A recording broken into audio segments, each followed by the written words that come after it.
Here's how I installed a little portable hour meter on my Onan Onboard generator on my Arctic Fox truck camper. I'll have a link in the description below where I purchased that hour meter. You can get it on Amazon. It's an Amazon affiliate link that I'll have down below. But using that link doesn't cost you anything extra. It just gives me a little bit of a sales commission. So I have all the extra wire coiled up.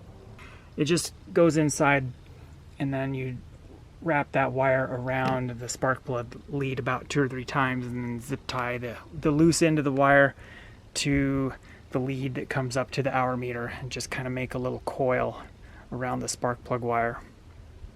And here you can see that close-up view of the spark plug wire and the wire for the hour meter. So just have it coiled up, and then here's the loose end. So we just zip tie those 2 pieces together, and it picks up an inductive signal and sends it to the hour meter.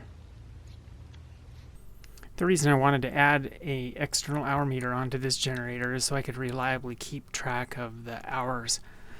I had a previous generator in a different RV, and the hour meter, I initially thought the hour meter was not working. Later I discovered it was intermittent, but it turned out it wasn't an hour meter problem. It was that the generator had some sort of an internal issue in its circuitry where the 12-volt signal that it provides to run an hour meter was very intermittent.